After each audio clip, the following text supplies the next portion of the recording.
स्वागत है आप सभी का। आज है बेहद खास दिन क्योंकि आज पूरी दुनिया भारत की ताकत देख रही है। जी हां, आज वायुसेना फुल ड्रेस रिहर्सल कर रही है वायुसेना दिवस के पहले, और ये ट्रेलर है। वो ट्रेलर किस तरह का है वो हम आपको बताएंगे। तस्वीरें लगातार आ रही हैं इंडियन एयरबेस से, जहां पर इस समय आज फुल ड्रेस रिहर्सल की जानी है, चाहे बात सुखोई की हो, राफेल की हो, या फिर आप देखिए किस तरह से हमारे वायुसेना वीर अब जो एकजुट हैं वो यहाँ पर नजर आते हैं और वो दर्शा रहे हैं हिंद का दम।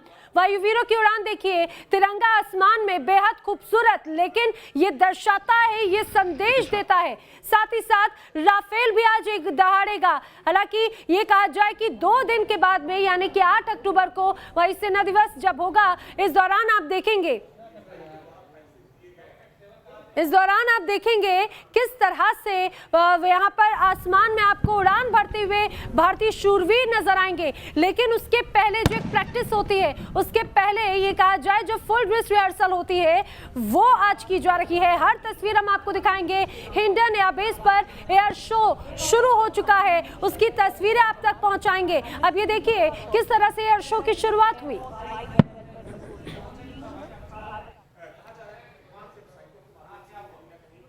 इंडियन एयरफोर्स के फाइटर स्क्वाड में शामिल सुखोई जब आसमान में गरजता है तो दुश्मन का दिल दहल उठता है। ब्रह्मोस मिसाइल के साथ बनी सुखोई की जोड़ी को दुनिया दुश्मनों का काल मानती है, और यही तस्वीर भी देखने को मिलेगी। आप भी जरा देखिए सुखोई आखिर क्यों है इतना खास।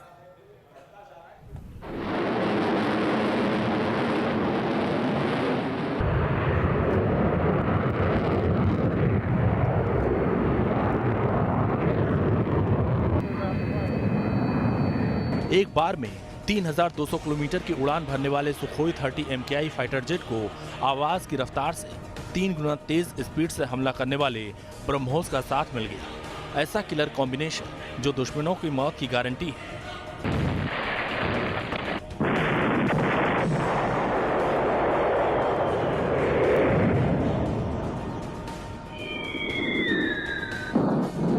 वैसे तो भारतीय सेना और ब्रह्मोस का रिश्ता 20 साल से ज्यादा पुराना है, और अब Sukhoi 30 MKI fighter jet BrahMos supersonic cruise से लैस कर दिया गया है। ब्रह्मोस को अब तक जमीन पर मौजूद लॉन्चर्स और समंदर के युद्धपोतों से छोड़ा जाता था, लेकिन अब एयरफोर्स के शानदार लड़ाकू विमान सुखोई की मदद से ब्रह्मोस को हवा से लॉन्च करने की आजादी मिल गई। सुखोई फाइटर प्लेन को दुनिया के सबसे स्मार्ट और तेज तर्रार लड़ाकू विमानों में से एक माना जाता है। सुखोई की सबसे बड़ी खासियत इसकी रफ्तार और दुश्मन को चकमा देने की ताकत है। सुखोई को 5वीं पीढ़ी के तौर पर विकसित किया जा रहा है। Sukhoi 30 MKI twin engine multi role fighter plane है। इसे रूस के सुखोई डिजाइन ब्यूरो और भारत के हिंदुस्तान एरोनॉटिक्स लिमिटेड के सहयोग से बनाया गया है। हवा से हवा और हवा से जमीन दोनों पर वार करने में सुखोई का कोई जवाब नहीं है। ब्रह्मोस और निर्भय क्रूज जैसी मिसाइलें दागने की ताकत सुखोई की आक्रामकता में 4 चांद लगा देती है।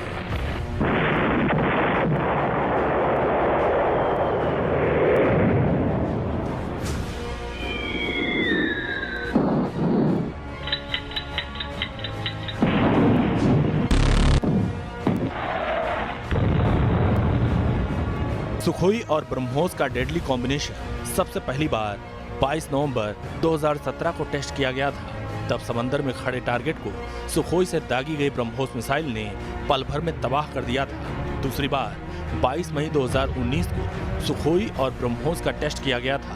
तब टारगेट जमीन पर था, जिसका निशाना भी अचूक था। तीसरी बार 17 दिसंबर 2019 को सुखोई और ब्रह्मोस का टेस्ट किया गया था, और इस टेस्ट के साथ ही सुखोई और ब्रह्मोस को सेना में शामिल करने की प्रक्रिया पूरी हुई।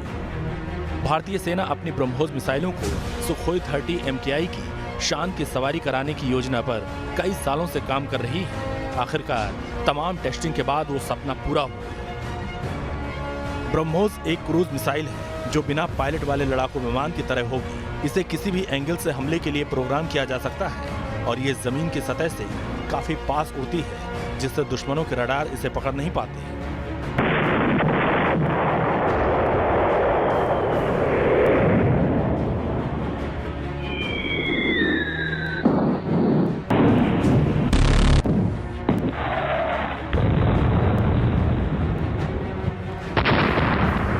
ब्रह्मोस अपनी तेजी से दुश्मन को चकमा दे सकती है, तो दूसरी तरफ इस मिसाइल को सुखोई की रेंज का भी फायदा मिलेगा। यानी आप ये कह सकते हैं कि अब एक ऐसी एयर लॉन्च ब्रह्मोस तैयार हो गई है जो दुश्मनों के लिए सबसे बड़ी मुसीबत बनेगी। Team news nation. तो 8 अक्टूबर यानी कि 2 दिन के बाद में एयरफोर्स अपना 88वां दिवस मना रहा है, स्थापना दिवस मना रहा है। इसके पहले जो फुल ड्रेस रिहर्सल है वो भी तस्वीरें बेहद खास हैं। हम बात करेंगे हमारे सहयोगी हमारे साथ में सीधे हिंडन एयरबेस से, जहां पर ये फुल ड्रेस रिहर्सल चल रही है, वहां से मधुरेन कुमार हमारे साथ में है। मेरे साथ में 4 गेस्ट खास मेहमान भी मौजूद हैं। रक्षा विशेषज्ञ यूके देवनाथ हमारे साथ में मौजूद है, रिटायर्ड कर्नल टीपी त्यागी मौजूद हैं, retired group captain DK Pandey हमारे साथ में मौजूद हैं, retired wing commander Satish Sharma ji भी हमारे साथ में मौजूद हैं। आप सभी का बहुत स्वागत है सर। सबसे पहले मधुरेन का रुख करेंगे। मधुरेन, ये कहा जाए फुल ड्रेस रिहर्सल ये एक ट्रेलर है, लेकिन ट्रेलर ही बहुत खास है। बिल्कुल सही कहा आपने, ट्रेलर बेहद खास है। हम आपको ठीक पीछे अपने दिखा रहे हैं कि किस तरह से फुल ड्रेस रिहर्सल चल रहा है। इस वक्त परेड का दृश्य जो है वो हमारे ठीक पीछे आप देख सकते हैं। एयरफोर्स के जवान जो है वो इस परेड में हिस्सा ले रहे हैं और जाहिर तौर पर ये बेहद ही हम कह सकते हैं कि एक ऐसा क्षण है जिसमें भारत की जो वायु शक्ति है उसका दीदार, उसका एक तरह से दृश्य जो है वो दुनिया देख सकती है। और खासतौर पर दुश्मन जो कि नजरें टिकाए बैठा हुआ है हमारी LAC पर, उसको ये दम देखकर एक तरह से देखा जाए तो उसकी धड़कनों का बढ़ना लाजमी होगा। लेकिन सबकी निगाहें टिकी हुई हैं फ्लाई पास्ट पर, उस फ्लाई पास्ट पर जिसके दौरान यहां पर हवा में एक बार राफेल जो है अपना दम दिखाता हुआ दिखेगा। 2 तरह के फॉर्मेशन हम देखेंगे, एक तो विजय फॉर्मेशन जिसमें राफेल जो है वो आपको जगुआर विमानों के साथ हवा में दिखाई देगा, और दूसरा ट्रांसफॉर्मर फॉर्मेशन जिसमें सुखोई 30 MKI और तेजस लड़ाकू विमान के साथ राफेल दिखाई देगा। तो कुल मिलाकर यहां पर जो मौजूदा स्थितियां हैं उसमें सबको इंतजार है फ्लाई पास्ट का, जो लगभग 9:55 पर शुरू होगा और तकरीबन 10:30 तक यूं ही चलता रहेगा। लेकिन बेहद महत्वपूर्ण जानकारी जो दर्शकों को बतानी जरूरी है, जिसके लिए वो इंतजार कर सकते हैं थोड़ी देर और का, जब फ्लाई पास शुरू होगा, कि तकरीबन 56 एयरक्राफ्ट जो है उड़ान भरेंगे, जिनमें से हम आपको बताना चाहेंगे कि 19 लड़ाकू विमान और 19 हेलीकॉप्टर जो है वो अपना दम यहां पर दिखाएंगे। और Sukhoi 30 MKI, MiG-29, Jaguar, Chinook के साथ साथ हम देखेंगे कि किस तरह से ट्रांसपोर्ट एयरक्राफ्ट हैं या फिर हमारे जो विंटेज एयरक्राफ्ट हैं वो भी मैदान में होंगे। तो इस तरह से हम देख सकते हैं कि जो समूची तैयारी एयरफोर्स की, उन तैयारियों का जो यहाँ पर दृश्य उभर कर सामने आने लगा है। और कुल मिलाकर जो फुल ड्रेस रिहर्सल है उसे देखकर ही एक तरह से देखा जाए तो दुश्मन का दिल दहलना लाजमी होगा। और जो मौजूदा परिस्थितियां उसमें आप समझ सकते हैं कि ठीक 2 दिन बाद यानी परसों 8 तारीख को जब यहाँ पर एयरफोर्स डे मनाया जाएगा, तब और ज्यादा दमदार परिस्थितियां हवा में दिखाई देंगी और ज्यादा ताकत और ज्यादा शक्ति जो भारत की वायुसेना की है वो दिखाई देगी। उसकी एक झलक आज हम अपने दर्शकों को दिखा रहे हैं। ये झलक ही बहुत ज्यादा महत्वपूर्ण है। मधुरेन, हम आपका दोबारा रुख करेंगे, लेकिन खास मेहमान हमारे साथ में मौजूद है, रक्षा विशेषज्ञ retired wing commander Satish Sharma ji का रुख करना चाहूंगी। सतीश जी, लगातार जिस तरह से मधुरेन ने भी जिक्र किया कि वैसे तो हर बार ये पूरी मार्च पास्ट बहुत इंपॉर्टेंट होती है, लेकिन आज सबकी निगाहें खास तौर से राफेल को लेकर आसमान में जरूर टिकी होंगी। कितना महत्वपूर्ण मानते हैं इसे? ये बहुत महत्वपूर्ण है उस समय जबकि हमारे दुश्मन देश इस समय इस तरह की हरकतें कर रहे हैं।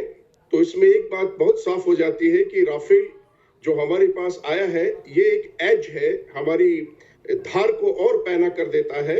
और सामान्य भाषा में मैं बात करूं तो ये स्पष्ट है कि हिंदुस्तान ने इस समय जो कुछ चुना है वो बेस्ट ऑफ द वर्ल्ड चुना है। और राफेल आज की तारीख में इसका कोई मुकाबला नहीं है। इसमें जो टेक्नोलॉजिकल अपग्रेडेशंस हुए हैं उसके साथ भारत की सामरिक शक्ति और बढ़ गई है। हमारे पास सुखोई में भी जो हमने चेंजेस किए हैं, उसके बाद भारत के पास एक ऐसी शक्ति पहले से ही निहित है। हमारे जो पायलट हैं बहुत प्रोफेशनल हैं और उनकी जो मोराल है वो इतना अप है कि उसके साथ केवल एक टेक्नोलॉजी और अच्छे एयरक्राफ्ट, फाइटर एयरक्राफ्ट की जरूरत थी। इस समय हिंदुस्तान अजेय हो चुका है जहां तक सवाल पाकिस्तान या चीन का है। जी बिल्कुल, ये बहुत महत्वपूर्ण बात आपने कही कि खासतौर से राफेल के साथ सुखोई भी भारतीय बेड़े में है, जो दिखा रहा है कितना ताकतवर है भारत। DK पांडे साहब, जिस तरह से अगर सुखोई की बात की जाए, राफेल की बात की जाए, वो भी ऐसे समय में जिस तरह से अभी हाल ही में अगर हम बात करें भारत और चीन बॉर्डर पर तनाव किस तरह से है, पाकिस्तान जिस तरह से टेंशन बढ़ा रहा है, अब ऐसे में ये मार्च पास्ट या फिर राफेल की उड़ान ये ट्रेलर भर है और ये सीधे सीधे संदेश भी होगा। बिल्कुल ठीक कह रहे हैं। इसके पहले मैं कुछ कहूँ, मैं एक बात कहना चाहूंगा कि मुल्क के लिए यूं जज्बा और ईमान रखते हैं, हम जुबान पे नहीं दिलों में हिंदुस्तान रखते हैं। जब ऐसा जज्बा हमारे बीच में है तो हम किसी भी मुश्किलात का सामना कर सकते हैं। जिस प्रकार से चीन ने अपनी गतिविधियां जो है लद्दाख क्षेत्र में बढ़ाई हैं और उसने वहाँ पर एयर डिफेंस एक्सरसाइजेज भी की और दूसरे अत्याधुनिक हथियार लाने के प्रयास किया, संदेश मात्र ये था कि हमको वो धमकाना चाहता है, लेकिन उसको नहीं पता कि ये भारत अब बदल चुका है। अभी हमारे पास साजो सामान हमारे पास आधुनिकतम है और सबसे महत्वपूर्ण लड़ाई हथियारों से नहीं लड़ी जाती, लड़ाई लड़ी जाती है मनोबल से। और मैन बिहाइंड मशीन जो हमारा प्रशिक्षण प्रणाली है, जिस प्रकार से हम वायु योद्धाओं को ट्रेन करते हैं, उसके कोई सानी नहीं। जब भी विदेशी हमारे यहाँ पर आए और उन्होंने हमारे साथ युद्धाभ्यास किया और उन्होंने हमारे कुशल गौरव की तारीफ की और कहा कि कोई मुकाबला नहीं हमारे एयरफोर्स पायलट्स का। जिस ढंग से ग्वालियर में जब हमारी एक्सरसाइजेस हुई और अमेरिकी, फ्रांसीसी, सिंगापुर सभी के लोग आए और तारीफ किया। और जिस प्रकार से राफेल आने के बाद हमारी मारक क्षमता बढ़ गई है और ट्रू फ्रंट वॉर की तरफ जो हमारी तैयारी थी वो बहुत ही महत्वपूर्ण इसमें इजाफा हुआ है। तो निश्चित रूप से ये हमारी तैयारियां एक संदेश देती हैं हमारे पड़ोसियों को कि अब एडवेंचर की तरफ न बढ़ें और शांति के साथ रहें। बिल्कुल, ये तैयारी ही है। और मुझे लगता है पांडे सर, आपने जिस तरह से बात कही कि तैयारी उन मुल्कों को सीधे सीधे संदेश है, सीधे सीधे संकेत है जो टेंशन क्रिएट करने की कोशिश करते हैं, लेकिन वो भी शायद बखूबी जानते हैं कि भारत किस तरह से मजबूत है। खासतौर से अगर हम बात करें अपनी सैन्य शक्ति में कितनी ताकतवर है भारतीय बेड़े में, इंडियन एयरफोर्स में आज की तारीख में ऐसे ऐसे आकाशवीर, ऐसे ऐसे शूरवीर शामिल हो चुके हैं जिनकी मौजूदगी दुश्मन के छक्के छुड़ा सकती है। दरअसल दुश्मन के इलाकों में जाकर प्रलय जैसी तबाही मचा सकते हैं। ऐसे ही आकाशवीरों में से एक है मिराज 2000AH।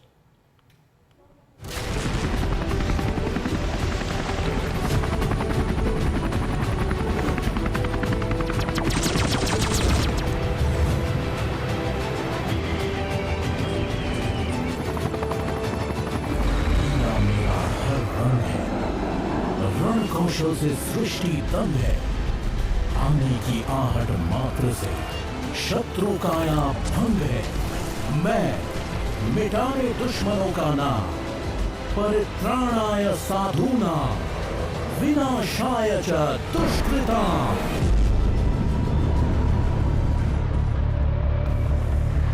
ये हिंदुस्तान की वायुसेना की ताकत का टेलर भर है।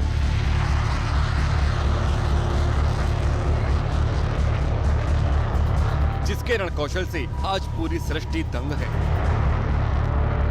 जिसके आने की आहट से ही दुश्मन की सांसें फूल जाती हैं। आज हिंदुस्तान की वायुसेना में ऐसे ऐसे रणवीर हैं जो दुश्मन की धरती पर महाप्रलय लाने का मादा रखते हैं। भारत के पास हवा में परमाणु हमला करने में सक्षम विमानों में मिराज 2000AH और जगुआर IS फाइटर एयरक्राफ्ट शामिल हैं। चीन से तनातनी के बीच भारत ने बड़ा फैसला करते हुए अपनी न्यूक्लियर स्ट्रेटेजी में बड़ा बदलाव किया है। जमीन के साथ साथ आसमान में भी भारत ने ड्रैगन का ब्रेकडाउन करने के लिए अपने आकाशवीरों को तैयार कर रखा है। मिराज लड़ाकू विमान लेजर गाइडेड बम से हमला करने में सक्षम है, तो नए मिराज में रडार और इलेक्ट्रॉनिक सिस्टम भी लगे हैं, जिसमें इसकी मारक और टोही क्षमता और भी ज्यादा हो गई है। मिराज 2000 की अधिकतम स्पीड 2495 किलोमीटर प्रति घंटा है और ये बेहद छोटे रनवे पर भी उड़ान भर सकता है। मिराज अपने वजन के बराबर बम और मिसाइल ढो सकता है। कोई के साथ अब जब आसमान में मिराज और राफेल एक साथ चौकसी करेंगे तो दुनिया का कोई भी शत्रु आंख उठाने की हिमाकत नहीं कर सकेगा। Team news nation. तो भारत किस तरह से हर लिहाज से हर फ्रंट पर तैयार है, ये झलक आज नजर आ रही है, क्योंकि आज हो रही है वायुसेना परेड की फुल ड्रेस रिहर्सल। हर तस्वीर हम आप तक पहुंचा रहे हैं, हर तस्वीर हम आपको दिखा रहे हैं। हमारे साथ में खास मेहमानों का पैनल भी लगातार मौजूद है, हम उनका भी रुख करेंगे, लेकिन यहाँ पर रुक रहे एक छोटे से ब्रेक के लिए जल्द हाजिर होंगे। तो वायु वीरों की उड़ान आपको दिखाएंगे। आपको बता दें आज फुल ड्रेस रिहर्सल की जा रही है। वायुसेना दिवस के पहले 8 अक्टूबर को वायुसेना अपना 88वां स्थापना दिवस मना रहा है, लेकिन उसके पहले जो फुल ड्रेस रिहर्सल है वो भी अपने आप में बेहद खास है, क्योंकि खास तौर से अगर बात की जाए LAC से लेकर LOC तक, तो यहाँ पे जो पड़ोसी मुल्क हैं वो अलग अलग प्रपंच रच रहे हैं भारत के लिए। लेकिन हमारे साथ में खास मेहमान मौजूद है, यूके देवनाथ रक्षा विशेषज्ञ हमारे साथ में है। देवनाथ जी, लेकिन ये कहा जाए चाहे LAC की बात हो या LOC की बात हो, दोनों ही फ्रंट पर भारत कितना मजबूत है ये लगातार समझ में आ रहा है। अब शायद ये दोनों मुल्क भी समझ चुके हैं। जी हाँ, हमारे दोनों दुश्मन मुल्क जानते हैं कि हम बहुत मजबूत देश हो गए हैं। आज का भारत 1962 का भारत नहीं है। 1965 के युद्ध में भी हमने पहले प्रहार नहीं किया, लेकिन अब भारतवर्ष ने एक डिसीजन ले लिया है कि अगर ज़रूरत पड़े तो हम दुश्मन पर पहला प्रहार करेंगे। युद्ध नीति में, युद्ध कौशल में यह बहुत ज़रूरी है कि आप दुश्मन को हिट करें और उसको संभलने का मौका ना दें। भारतीय वायुसेना ने विदेशों के बहुत सारे एयरफोर्सेस के साथ जो एक्सरसाइज किए हैं उसमें ये बहुत क्लियरली आउटकम था कि जो देश रिएक्ट करते हैं वह नंबर 2 पोजीशन में चले जाते हैं जी। हमें एक्ट करना है, यानी दुश्मन हमारी तरफ आंख उठाए उसके पहले ही हमें उसकी आंख को फोड़ देना है। बिल्कुल। इस फर्स्ट स्ट्राइक कैपेबिलिटी के लिए हमारी एयरफोर्स को बहुत ही अच्छी तरह से विगत 2-3 सालों में ट्रेन किया गया। बिल्कुल देवनाथ जी, और ये बात बहुत सही आपने कही कि रिएक्ट से ज्यादा जरूरी एक्ट है, और शायद ये अब पड़ोसी मुल्क भी बखूबी जान चुके हैं, और ये भी वो जान चुके हैं कि भारत अब इंतजार नहीं करेगा रिएक्ट करने में। अब अगर भारत की तरफ नजर उठाओगे तो किस तरह से पछाड़ेगा ये हमारे पड़ोसी मुल्क भी जान चुके हैं। हमारे साथ में खास मेहमान लगातार बने, रुक रहे एक छोटे से ब्रेक के लिए, जल्द हाजिर होंगे।